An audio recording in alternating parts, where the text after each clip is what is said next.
अच्छा भाई, बिस्मिल्लाहिर्रहमानिर्रहीम। आज जो हमारा टॉपिक है ना वो था, पहले ही हमने स्टार्ट किया हुआ था लास्ट दिन, तो वो उसमें था बिहेवियर ऑफ अल्कली मेटल्स। अभी अल्कली मेटल्स क्या होते हैं, जैसे ये मैंने प्रोडिक्ट टेबल सामने खोला है, इसमें ग्रुप 1A के जितने सारे एलिमेंट्स हैं वो अल्कली मेटल हैं। ठीक है, अब देखें इस सारे ग्रुप का ना हमने बिहेवियर देखना है पीरियोडिक टेबल के मुख्तलिफ एलिमेंट्स के साथ। तो पेपर में ना तकरीबन आपको ये क्वेश्चन आता है तो उसमें कम से कम 8 पॉइंट आपने लिखने हैं। जैसे वो मैंने पहले बताया था ना, एक जो पिछला टॉपिक था पेकुलर बिहेवियर वाला, उसमें भी लिथियम में 8 से 10 पॉइंट, मैग्नीशियम का आया फिर उसमें 5 पॉइंट। अब ये अगले लॉन्ग क्वेश्चन आ गए, इतने इंपॉर्टेंट नहीं है बट आने ये पेपर में लॉन्ग ही हैं। तो जब लॉन्ग आएंगे तो किस तरह से करना है उसके लिए मैं बता रहा हूँ कि इसके लिए कम से कम 8 पॉइंट लिख रहे हैं। ये जो टॉपिक है ना बिहेवियर ऑफ अल्कली, इसकी आपकी बुक के ऊपर लिखे हैं सिर्फ 7 ऑप्शन उन्होंने बना के दिए हैं 7 के बस, लेकिन उसके अंदर आ जाते हैं टोटल 8। तो अब इसमें देखें, सबसे पहले अल्कली मेटल्स हैं, इनका बिहेवियर वो किस किस के साथ है आपको 8 पॉइंट के अंदर उसने बताया। तो जो हमने 5 पहले पढ़ लिए थे, रिमेनिंग रहते हैं 3 या 3 से 4।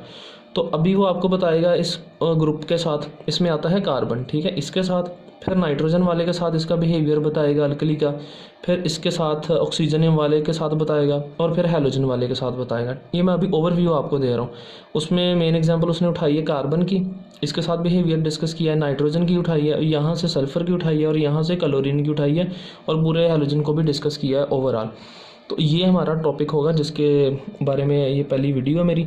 तो इसमें अभी आप देखें कि बुक मैंने यहाँ पे सामने खोली हुई है, ठीक है, इधर सारे पॉइंट्स लिखे हैं हमने। ये छठा पॉइंट है, इससे ऊपर वाले पहले 5 पढ़ लिए थे। जो छठा पॉइंट है ना, उसके अंदर वो लिखता है अभी alkali metals form ionic hydride with hydrogen. अच्छा, अब देखें ज़रा, जो हमने देखा है कि अल्कली मेटल्स की लाइक कोई भी अगर मेटल है उसको हम M से रिप्रेजेंट कर सकते हैं।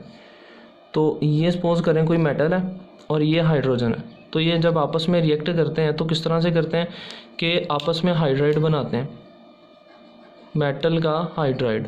अब इसमें हमने ये देखना है कि किसके ऊपर पॉजिटिव चार्ज होगा, किस पे नेगेटिव।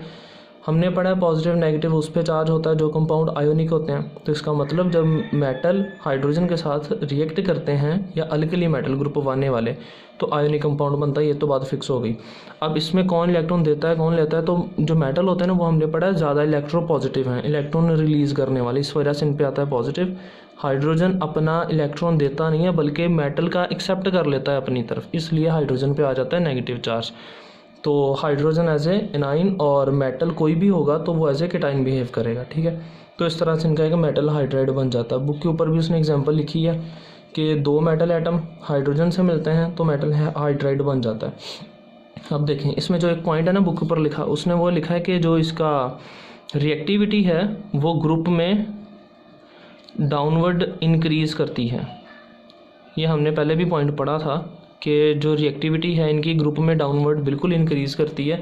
तो इंक्रीज़ वो ऐसी होती है कि अगर जितना भी नीचे वाला एलिमेंट है वो ज़्यादा उस हिसाब से रिएक्टिव होगा। तो इसीलिए उसने लिखा है कि जो ग्रुप के अंदर नीचे वाले एलिमेंट्स हैं ना, जैसे सीजियम, ये यहाँ पे है जी सीजियम, और उसके बाद है फ्रोंशियम और रुबिडियम, ये वाले एलिमेंट्स जो हैं ये ज़्यादा रिएक्ट करेंगे हाइड्रोजन के साथ और बहुत जल्दी उसका रिएक्शन हो जाएगा, ठीक है। तो अब इसको मैं बुक से भी एक दफ़ा पढ़ देता हूँ। Alkali metals form ionic hydride with halogen with hydrogen, ये उसका रिएक्शन है। रुबिडियम सीजियम यानी ग्रुप के नीचे वाले elements react voluntarily with hydrogen at room temperature, वो जल्दी से या एक धमाके के साथ रिएक्शन करते हैं। रीज़न उसकी है ये ग्रुप में नीचे हैं और इनकी रिएक्टिविटी ज़्यादा है। अदर 3 मेटल्स यानी इस ग्रुप की जो ऊपर वाली बाकी 3 मेटल्स हैं रिक्वायर एलिवेटेड टेम्परेचर, उनको ज़्यादा टेम्परेचर चाहिए in order to form the hydride बनाने के लिए। Lithium and sodium hydrides are useful source of hydrogen. अब यहाँ से एक अगला पॉइंट है, वो ये कहता है कि जब आपके पास मेटल का हाइड्राइड बन जाएगा, या स्पेसिफिक उसने एक एग्जांपल दी है कि लिथियम का हाइड्राइड बन जाएगा, तो उसको जब आप पानी में डालेंगे तो वो एज ए सोर्स बिहेव करेगा हाइड्रोजन गैस का। मतलब क्या कि मतलब ये जब लिथियम हाइड्राइड को पानी में ऐड करेंगे ना तो हाइड्रोजन गैस निकलेगी, जिससे हम ये कह सकते हैं कि लिथियम हाइड्राइड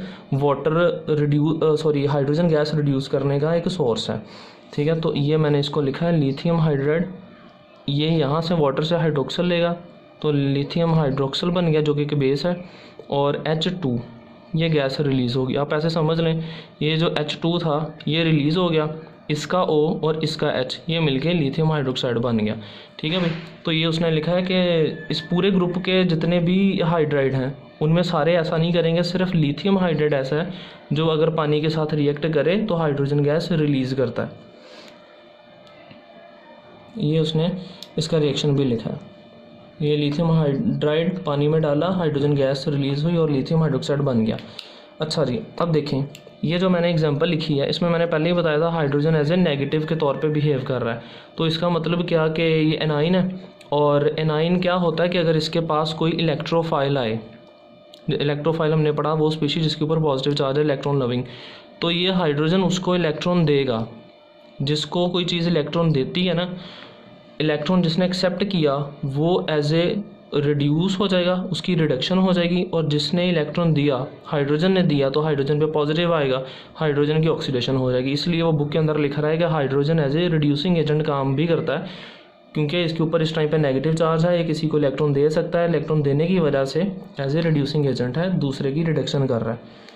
अच्छा भाई, इसके बाद है पॉइंट नंबर 7।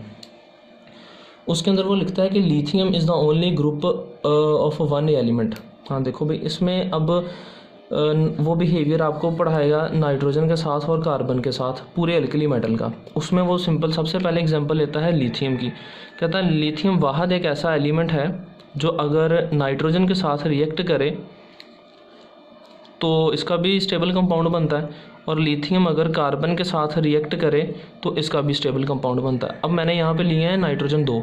नॉर्मल एक नाइट्रोजन ना बनाता है 3 बॉन्ड, तो 2 हो गए तो ये बनाएंगे 6, इस वजह से हम यहाँ पे 6 लिथियम लेंगे। एक कार्बन है वो 4 बनाता है तो इस वजह से 4 लिथियम लूँगा। अच्छा, अब इन दोनों का रिएक्शन होगा तो लिथियम का नाइट्राइड बनता है, लिथियम नाइट्राइड। आप एक नाइट्रोजन लिया था तो मैं यहाँ पे 2 लिख देता हूँ, मतलब हमने 2 लिए थे, तो लिथियम के साथ 3 आ जाएगा इधर, और लिथियम का कार्बाइड के साथ 4 आ जाएगा। ये इसकी बैलेंस होती है इक्वेशन। अच्छा, अब बाकी ऐसा करते हैं कि नहीं करते ग्रुप 1 के एलिमेंट, तो बाकी नहीं करते। वजह क्या है, बाकी क्यों नहीं नाइट्रोजन और कार्बन के साथ रिएक्शन करते? वजह ये है कि जो लिथियम है ना वो अपने ग्रुप में है टॉप पे, उसका साइज़ है छोटा। नाइट्रोजन कार्बन ये पीरियड में आगे चल के आते हैं तो इनका साइज़ हमने पढ़ा है पीरियड में आगे चलते कम होता है, तो इन दोनों का साइज़ भी कम है। और ये चीज़ मैंने पहले एक दिन बताई थी कि कंपैरेटिव साइजेस वाले जब आपस में जुड़ते हैं तो बॉन्ड ज़्यादा स्टेबल बनता है। तो नाइट्रोजन का और लिथियम का साइज़ छोटा इसलिए बॉन्ड स्टेबल, कार्बन लिथियम का साइज़ छोटा इसलिए बॉन्ड स्टेबल। अगर लिथियम की जगह पे मैं कोई यहाँ से उठा लूँ रुबिडियम, सीजियम, फ्रोंशियम, तो उनका साइज़ बड़ा हो जाएगा और बाकी इन दोनों का तो ऑलरेडी छोटा है, इस वजह से बॉन्ड स्टेबल नहीं बनेगा। तो ये एक थोड़ा सा यूनिक बिहेवियर है अल्कली मेटल में कि सारे अल्कली मेटल नाइट्रोजन कार्बन से बॉन्ड नहीं बनाते, सिर्फ ग्रुप 1A का पहला एलिमेंट लिथियम ही बनाता है अपने साइज छोटा होने की वजह से। और बुक के ऊपर लिखा भाई ये lithium is the only group 1A metal that combines with nitrogen and carbon to form nitride and carbide respectively. ये इनका रिएक्शन है। उसके बाद है भाई रीज़न इसकी लिखी है, alkali metal react easily with halogen to give halides. हाँ अच्छा, अब उसने ना अगला पॉइंट लिख दिया कि जब नाइट्रोजन कार्बन को डिस्कस कर लिया इसके बाद हैलोजन के साथ ही कैसे रिएक्शन करते हैं, तो अगले ये जो 2 पॉइंट्स लिखे हैं ना मैंने, हैलोजन और सल्फ़र, ये बिल्कुल ईजी हैं। ये पहले 2 क्वेश्चन जो हैं इनके अंदर आपको लाइक इसमें से शॉर्ट क्वेश्चन भी वो निकाल के दे सकता है। अगले जो 2 पॉइंट्स हैं इसमें कोई टेक्निकल इतनी बात नहीं है, सिंपल आपने बस इसकी स्टेटमेंट पढ़नी है और याद हो जाएगा कि अल्कली मेटल है आपके पास कोई भी, जैसे सोडियम है, उसको आप क्लोरीन गैस के अंदर ऐड करते हैं तो 2NaCl बन जाता है। ठीक है, वो कहता है वो सारे ही रिएक्शन कर लेंगे अल्कली मेटल्स हैलोजन के साथ। ठीक है, और ज़ाहिर है उनकी रिएक्टिविटी ग्रुप में अगर आप सोडियम की बजाय नीचे से सीजियम या फ्रोंशियम उठा लें तो वो थोड़ा जल्दी क्लोरीन या किसी भी हैलोजन के साथ रिएक्शन कर लेगा। Alkali metal react easily with halogen to give halides. Lithium and sodium for example react slowly. ये क्यों स्लोली कर रहे हैं? क्योंकि लिथियम अपने ग्रुप में सबसे ऊपर है और हमने पढ़ा है जो ग्रुप में ऊपर होता है उसकी रिएक्टिविटी कम है, वो अगर हैलोजन या किसी भी एलिमेंट से रिएक्शन करेगा तो ज़ाहिर थोड़ा स्लो ही करेगा। और मोल्टन सोडियम भी लिथियम के बाद दूसरे नंबर पे ही आ रहा है। लिथियम से थोड़ी सी ज़्यादा होगी बट नीचे वालों से इतनी ज़्यादा रिएक्टिविटी नहीं होगी।